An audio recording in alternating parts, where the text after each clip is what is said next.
You have been asking me for this topic for quite some time. The Blake Lively and Justin Baldoni scandal. What is going on? What is this? Is he a sociopath? Is she the 2025 Amber Heard? We don't know. I just barely know some of the details of this case. I've been receiving a lot of content. Most probably I will be reviewing all the interviews and all the footage, but right now we're going to do some kind of primer on what is this about. There has been recently a mutual lawsuit that you're about to find out. Maybe I should read put you up to speed for those of you who are not aware. Based on the search results, only remember that Blake Lively is the wife of Ryan Reynolds. Okay, that is important. I've always loved Ryan's work, not only with his marketing agency, but his movies as well. And I have to thank him for literally bringing Deadpool to the big screen. But right now we are going to talk about Blake Lively, who has always pretty much not been such a big as a star as Ryan, but now is entangled in this big legal stuff. Based on the search results and available information, I've compiled a comprehensive timeline of the Blake Lively and Justin Baldoni scandal up to January 2025. First, on May 2023, production begins and halts of the movie It Ends With Us, based on a very successful book. Maybe some of you watched this movie or read the book. And the filming starts in Hoboken, New Jersey. Production is quickly halted due to the Hollywood Writers and Actors Guild strikes. And you remember, at Everything is Connected, we have these systemic issues in the world, and the Writers and Actors Guild strikes in 2023 were due mainly to artificial intelligence, the fear of what artificial intelligence was going to do to the media. Our robots begin to replace screenwriters, writers of sitcoms, of shows, of movies, of effects, everything. So actors and actresses. So that's what happened back then. In November 2023, pre-production concerns. Before shooting resumes, Lively expresses concerns about Baldoni's behavior. She refuses to do additional sex scenes pushed by Baldoni, considering them gratuitous. Lively approaches Wayfarer Studios with a letter demanding safeguards for the production. Again, there are already stuff that was popping up in the last 24 hours that Baldoni was bringing in the receipts that, Blake Lively was a bit too bossy. She was trying to boss around many things. The receipts include, for example, that she wanted to control every single detail of her wardrobe during the movie, which I didn't find it too odd, because why not? Maybe she wants to pick what she is going to wear, okay? But at the same time, she made sure that Ryan Reynolds, her husband, rewrote a part of the script of the movie. I forgot to say that Baldoni is not only the protagonist of the movie, he's the actor, the protagonist of the movie, but he's also the director of the movie. She demanded to have her own editor. She demanded to the cut that her own editor was the one who finally made the final cut. Even if Baldoni's cut was better received by the test audiences, it seems that there are receipts of all this happening, and there are also another things that private meetings between Lively and Baldoni, they have different recollections of them. So what really happened here? It seems that what I have understood from this is that Blake Lively wants to make it seem like there was some kind of sexual harassment in the workplace, and Baldoni wants to set the record straight. He has just sued the New York Times. I'm gonna be looking at that immediately. This looks so parecido, alike the Johnny Depp Amber Heard, but I don't want to say this because I don't want to just jump into conclusions that Blake Lively is the bad one in here, and Baldoni is the good one. That doesn't work like that. We need to look for the receipts. We need to look for the videos. We need to understand what's going on first, and then, well, we can reach a better conclusion. And this is going to be throughout many other videos. Margie is right about this. Baldoni purchased the rights to make the book into a movie. It was his project. It was Baldoni's project. So this is really important, how involved, how invested was Baldoni in the project itself. So I don't think that he would have liked to sabotage it himself. But at the same time, there's no shortage of directors throughout cinema history who have been, well, a pain to work with. Namely, the most famous that I always remember is Stanley Kubrick. You know that many of you know how it was, my recollections, of course, how it was to work for Stanley Kubrick. But I think this is a different kind of trouble. January 2024, all hands meeting. An all-cast meeting is held on January 4 to address issues that nearly derailed production, and Lively, her husband Brian Reynolds, Baldoni, and their lawyers discuss Lively's personal requirements for working in the film. So, these requirements was about the wardrobe, the editing, and all the stuff. August 2024, film release, initial controversy. It Ends With Us is released and becomes a box office hit, grossing $351 million worldwide. I don't know, the budget should have been that big, so it was a huge hit. The book was very popular, so it's easier to bank on a movie like that. Claudette, you remind me of Guns N' Roses. You reminded me of Guns N' Roses. What we have here is failure to communicate. Baldoni publicly praises Lively, calling her strong, funny, and intelligent. As the promotional tour begins, rumors of a feud between Lively and Baldoni circulate on social media because they never appear. I tried to find any interview of Blake Lively and Justin Baldoni in the same interview, and I couldn't find it. If you can find it, if you know of one, send it to me, because I couldn't. In the brief research I did, it should be very easy, right? But It Ends With Us, press conference or interview. You always see that the protagonists of a movie are interviewed together. That is usual. That is normal. But no, I couldn't find it. Fans notice that Lively doesn't follow Baldoni on Instagram. You know, those petty things, but it seems that is a big deal in social media. And the actors appear to avoid each other during promotions. Speculation arises about on-set tensions, including allegations of fat shaming and inappropriate comments. Lively faces backlash for seemingly promoting her hair care line alongside the serious film. Well, I don't see anything out of the ordinary yet for Hollywood. In August 15, 2024, marketing backlash. Lively is criticized for a tone-deaf approach to the movie's promotion. Tone-deaf approach to the movie's promotion. This I saw some of the noise online about this. People were not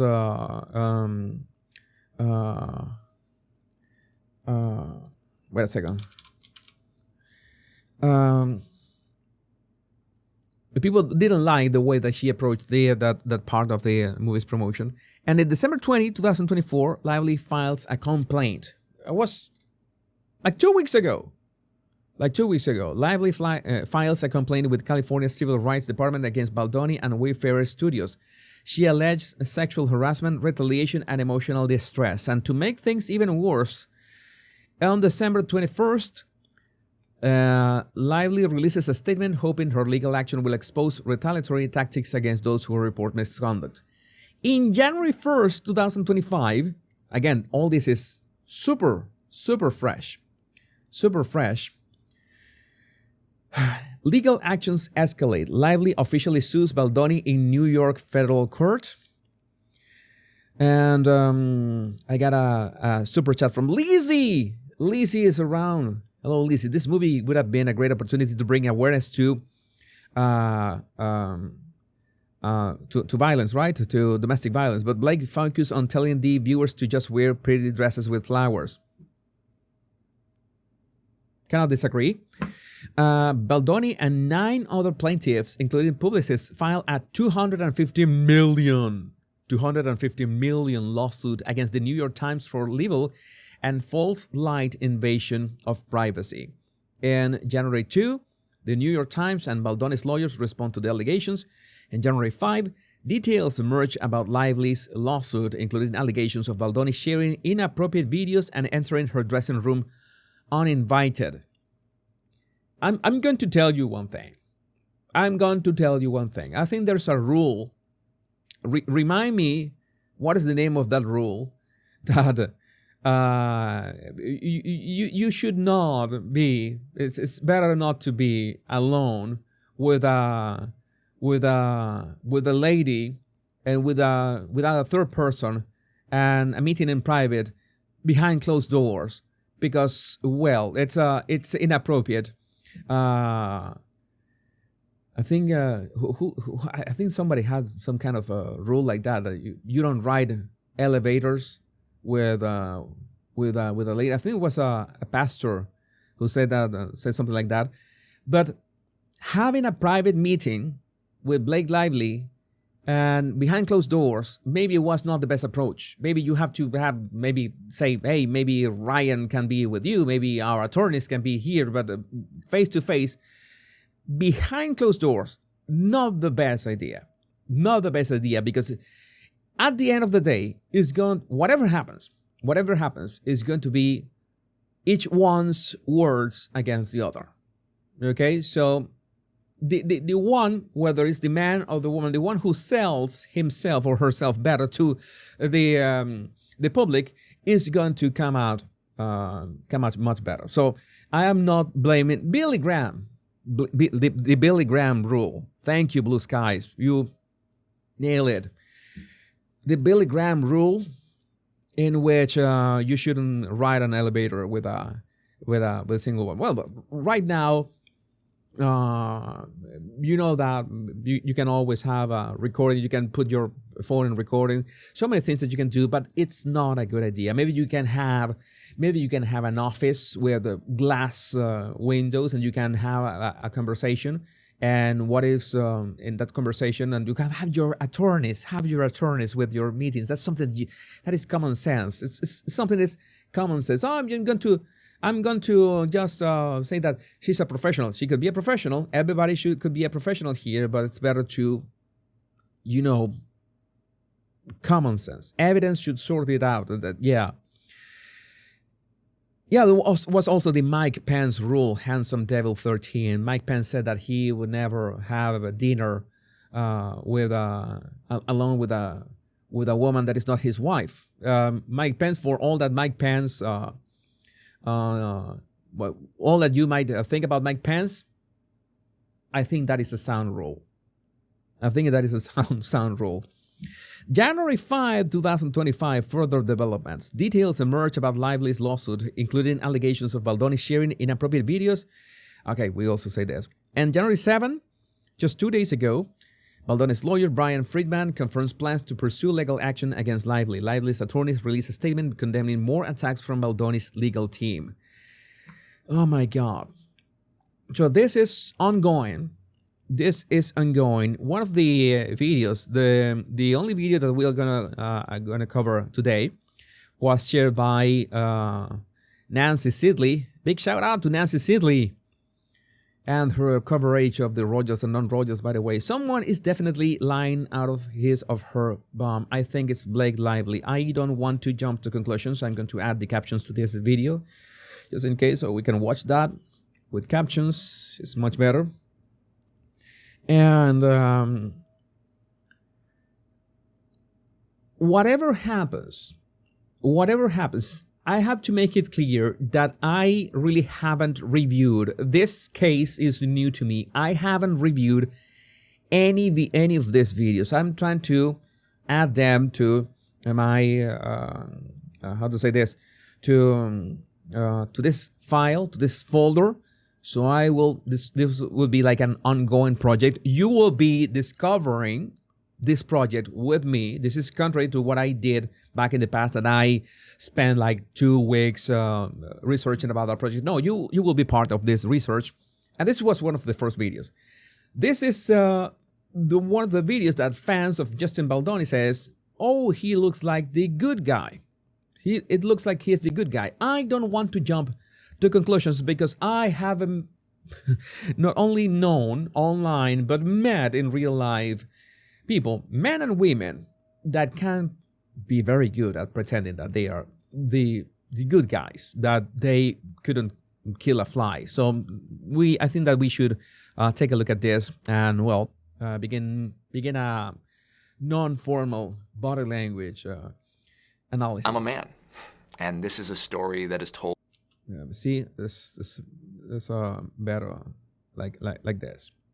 I'm a man, and this is a story that is told through the lens of a woman. And especially when it relates to intimacy scenes and to scenes where there is a mix of intimacy and violence, I wanted to make sure that those scenes had a female gaze. As much as I can try to see the world as a woman, I never will be able to.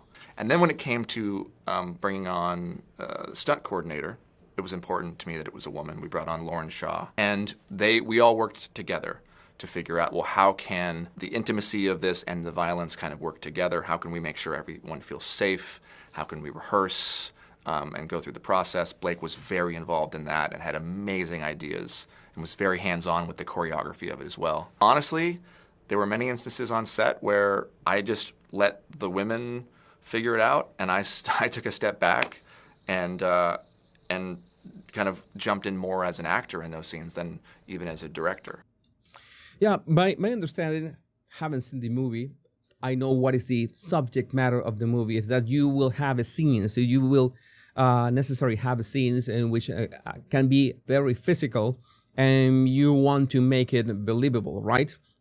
It's like, as he says, they need a stunt coordinator, they need a choreography. Not every time you can use stunts for that kind of domestic violence and stuff. And you want to make it as real as possible, and of course it can be demanding. That could be the part in which you, as a director, he might be afraid to say that, okay, this is a story that should be seen through as he said, through the female gaze, and he's a man. He made the project his. I don't see any issue per se in which one can be an artist and you can tell stories. If you have the director, if you have the vision to represent the story on the screen, it doesn't matter if you're a man, okay? Because the role of director. You can be a man or a woman. It really doesn't matter. There, in fact, we can say that there are way more successful male directors than women. But still, I've seen extraordinary movies filmed by women, like Zero Dark 30. Was Zero Dark 30? I think I'm remembering. Okay. So I think that is part of that conflict. Okay, why is a man so involved in the technical and the realization of this? That could be the part that could be a bit suspicious. Why are you so invested in this? Why are you so invested in telling this story? Which I personally, I don't think that there's any problem with that. But you know how is things these days. Oh, how can a man tell the story of a woman who is is going through this? Is going through this Although I think he's closer to a woman that we may want to know. We don't know, but this is like that. This is like that. This is a first step on this, and maybe Blake Lively wanted to give her.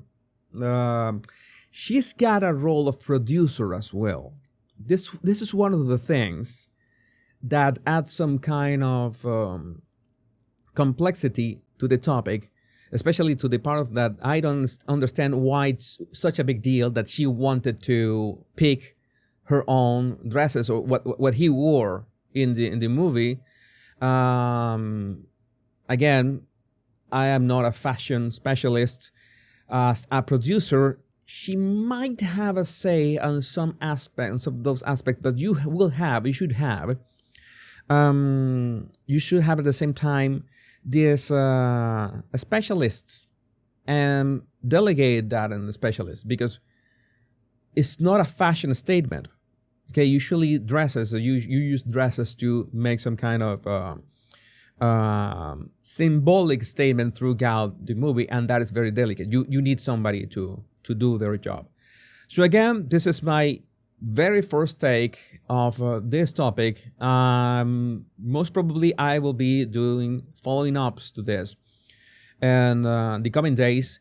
And again, if you can help me with videos, interviews, and insights about what is going on, it will be really helpful to know what really happened with production, with It Ends With Us. And of course, your comments are always invaluable, so make sure that you leave them on the live chat or in the comments.